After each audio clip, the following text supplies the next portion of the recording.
चलिए दोस्तों, सबसे पहले शुरू करते हैं अपना आज का नया टॉपिक, जिसमें हमारा एजेंडा रहेगा types of tap, how to calculate drill size and how to calculate minor dia.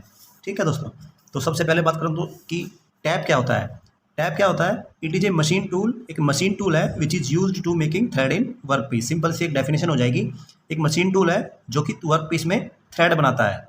ठीक है, अब उसके बाद आता है ड्रिल, क्योंकि जब आप मशीन में कोई वर्क पीस लगाते हो तो टैप चलने से पहले, जब आप टैपिंग ऑपरेशन करोगे तो उससे पहले आपको ड्रिलिंग ऑपरेशन करना पड़ता है। ठीक है दोस्तों, आपको ड्रिल यूज़ करना पड़ता है। तो ड्रिल क्या होता है? To make clean and precise hole in work piece. Drill का काम क्या होता है? वर्क पीस में होल करना।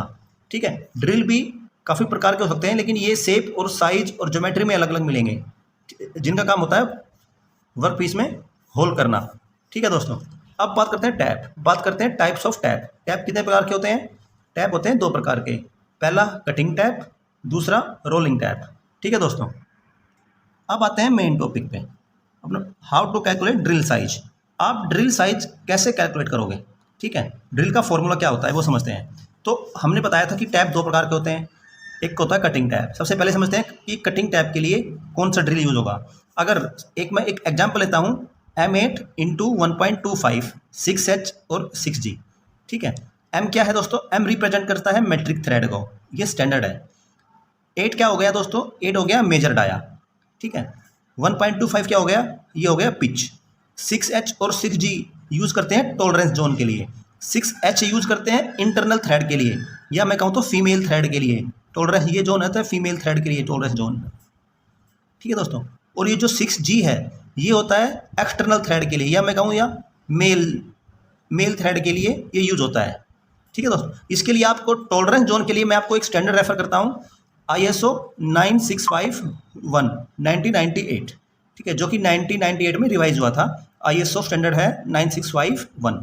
ठीक है, तो ये आपको फिनोमेना समझ में आ गया। M8 आपको टैप के ऊपर लिखा होता है कि M8 इंटू 1.25, या M8 का टैप है या M6 का टैप है या M4 का है या M12 का है, वो सब कुछ टैप के ऊपर लिखा रहता है।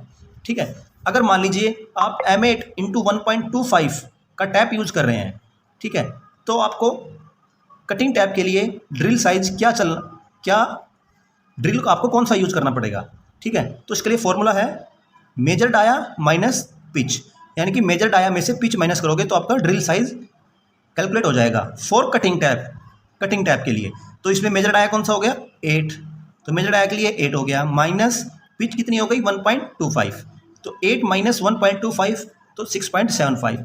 जब आप कटिंग टैप चला रहे हो M8 इंटू 1.25 के लिए, तो उसमें आपको कटिंग टैप से पहले आपको 6.75 का ड्रिल चलाना पड़ेगा।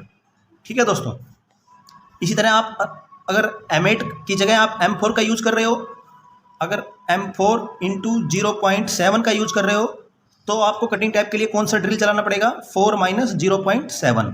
ठीक है, 4 क्या हो गया? मेजर डाया, और 0.7 क्या हो गया? पिच। अब 4 में से 0.7 माइनस करोगे, जो आंसर आएगा वो आपको उस साइज का आपको ड्रिल चलाना पड़ेगा कटिंग टैप के लिए। तो ये हो गया कटिंग टैप के लिए। अब बात करते हैं रोलिंग टैप। ठीक है, रोलिंग टैप के लिए क्या फार्मूला हो जाएगा? Major dia minus pitch divide by 2। इसमें क्या हो जाएगा? पिच का हाफ हो जाएगा दोस्तों। मैं आपको वही एग्जांपल लेता हूँ M8 इंटू 1.25 का।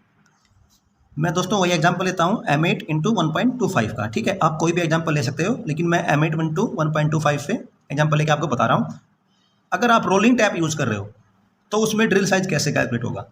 उसमें कैलकुलेट होगा major dia minus pitch divide by 2। तो मेजर डाया क्या हो गया? 8 माइनस पिच क्या हो गई? 1.25 डिवाइड बाई 2। अगर आपको सोल्व करोगे तो क्या आ जाएगा? 8 और पिच का हाफ कितना हो जाएगा? पिच का हाफ करोगे तो 0.625। ये आप क्या आ गया? Drill size. अगर आप रोलिंग टैप यूज कर रहे हो मशीन में, तो आपको 7.37 का ड्रिल यूज करना पड़ेगा। ठीक है दोस्तों, अगर आप इसी तरह अगर M10 इंटू 1 का यूज कर रहे हो टैप, ठीक है, M10 इंटू 1.0, तो कैसे यूज करोगे इसका? 10 minus 1 divide by 2। 1 divide by 2 क्या हो गया? 0.5। 10 में से 0.5 माइनस करोगे कितना आ गया? 9.5। आपको 9.5 का यूज करना पड़ेगा ड्रिल, अगर आप रोलिंग टैप यूज कर रहे हो मशीन में। ठीक है दोस्तों, अब आप बात आती है डिफरेंट की। रोलिंग टैप क्या करता है? जब आप मशीन में आप रोलिंग टैप यूज करोगे तो क्या करता है? वर्क पीस के अंदर मेटल को क्या करता है, प्रेस करता है अंदर की तरफ, ठीक है दोस्तों। और कटिंग टैप क्या करता है, जब आप मशीन में कटिंग टैप यूज करते हो तो क्या करता है, वो चिप्स रिमूव करता है, वो मेटल को कट करता है और चिप्स को बाहर की तरफ रिमूव करता है, ठीक है। तो ये डिफरेंस है कटिंग टैप और रोलिंग टैप में। ज़्यादातर मशीनों में रोलिंग टैप यूज होता है, क्योंकि रोलिंग टैप जो है उसकी लाइफ जो है वो ज़्यादा होती है, क्योंकि कई बार ऐसा होता है कि बार बार टैप को खोलना पड़ता है जब आप, ठीक है। और गाड़ी में ऐसी जगह पे फिट कर दिया गया कि वो बार बार उसको खोलना पड़ता है, जब भी आप सर्विस कराने जाओगे तो उसको खोलना पड़ेगा। तो क्या हो गया, बार बार खोलोगे बंद करोगे तो उसकी लाइफ कम हो जाएगी। लेकिन जब आप अगर रोलिंग टैप यूज कर रहे हो तो रोलिंग टैप में थ्रेड की लाइफ जो है वो ज़्यादा होती है। अब समझते हैं how to calculate minor dia. Minor dia का कैसे कैलकुलेट करते हैं, फॉर्मूला क्या होता है। तो सबसे पहले आपको थ्रेड की प्रोफाइल समझनी चाहिए। थ्रेड की प्रोफाइल कैसे हो, मान लीजिए ये कोई बोल्ट है और ये नट है, ये मान लीजिए मेल थ्रेड है और ये फीमेल थ्रेड है, ठीक है। जो मैं माइनर डाया फॉर्मूला बता रहा हूँ वो फीमेल थ्रेड के लिए बता रहा हूँ, ठीक है। आपका प्रोफाइल कुछ इसी तरह की होता है थ्रेड का, ठीक है। ड्राइंग सही नहीं है यार, लेकिन ठीक है, समझने के लिए काफ़ी है। तो ये क्या हो गया आपका जो बाहर का साइड है, ये बाहर का साइड, ये क्या हो गया, ये हो गया आपका मेजर डाया, ठीक है। ये क्या हो गया आपका मेजर डाया। और जो ये इंटरनल थ्रेड है, ये यहाँ से ये क्या हो गया, माइनर डाया, ठीक है। मेजर डाया और माइनर डाया में डिफरेंस समझ में आ गया, ठीक। अब बात करते हैं, अगर मैं थ्रेड को जूम करके देखूँ, इन थ्रेड को मैं अगर जूम करके देखूँ तो मेरी थ्रेड कुछ इस तरीके से दिखाई देगी, ठीक है, ये वाली। अब इसका प्रोफाइल समझते हैं थ्रेड का। अगर आप थ्रेड को जब जूम करोगे तो ये बिल्कुल आपको शार्प ना होके आपको कुछ इस तरीके से मिलेगा, ठीक है। ये बिल्कुल शार्प नहीं मिलेगा, इस तरीके से कुछ मिलेगा। जो ये पोर्शन जो होता है अपर साइड का, ये होता है क्रेस्ट, जिसको हम बोलते हैं टॉप साइड। और जो बॉटम साइड का होता है ये होता है रूट, ठीक है। तो ये जो अपर साइड का जो पोर्शन होता है ये होता है P/8। P क्या है, पिच, और डिवाइड बाई 8। तो ये क्या हो गया, अपर साइड का पोर्शन। और लोअर साइड का पोर्शन क्या होता है, P/4। P क्या डिनोट करता है, P डिनोट करता है पिच को और डिवाइड बाई 4। तो जो ये पोर्शन हो गया यहाँ से ये हो गया P/4, ठीक है। अब जो ये बच गया हमारा यहाँ से यहाँ तक, ये बच गया, ये होता है हमारा 5/8 इंटू एच। एच क्या होता है, हाइट। हाइट क्या हो गई, टोटल हाइट यहाँ से लेकर के और यहाँ तक क्या हो गया हमारा एच, ठीक है। और जो ये एंगल होता है ये होता है 60 डिग्री पे, इसका हाफ करोगे तो 30 डिग्री हो जाएगा। 30 डिग्री ये, 30 डिग्री ये, ठीक है। और जो ये साइड की जो ये फ्लैंक होती है, इसको हम फ्लैंक बोलते हैं, जो रूट से और क्रेस्ट को कनेक्ट करती है, रूट को और क्रेस्ट को जो कनेक्ट करती है उसको हम बोलते हैं फ्लैंक, ठीक है। और जो ये पिच है ये होती है one thread to another thread, या बोलते हैं successive distance between one crest to another crest. जरूरी नहीं कि crest, one crest to another crest को ही हम पिच बोलें, ये one root to another root, यहाँ से यहाँ तक भी ये पिच ही होती है, इसको भी हम पिच बोलते हैं, चाहे ऊपर की हो चाहे नीचे की हो, ठीक है। तो ये हो गया पिच। ये आई होप कि आपको थ्रेड की प्रोफाइल समझ में आ गई होगी, ठीक है। अब समझते हैं कि फॉर्मूला कैसे कैलकुलेट करते हैं माइनर डाया का। माइनर डाया का फॉर्मूला मैं एग्जांपल लेता हूँ, इंटरनल थ्रेड के लिए मैं बता रहा हूँ। जैसे मैंने बताया कि यहाँ पर फीमेल थ्रेड के लिए हम कैलकुलेट करते हैं, तो मैं एग्जांपल लेता हूँ गो साइड का। सबसे पहले कि गो साइड कितना होना चाहिए आपका माइनर डाया का, ठीक है। मैं एग्जांपल लेता हूँ M8 इंटू 1.25 का, ठीक है। तो फॉर्मूला होता है D minus 1.25 into H. D क्या हो गया, माइनर डाया हो गया, या नॉमिनल डाया भी आप बोल सकते हो। 1.25 क्या हो गया, ये फॉर्मूला है, या हम इसको आप बोल सकते हो कि स्टैंडर्ड हो गया, एक प्रकार से आप इसको स्टैंडर्ड भी बोल सकते हो। वैसे ये फॉर्मूला है D minus 1.25 into H. H किसको रिप्रेजेंट करता है, हाइट को, ठीक है।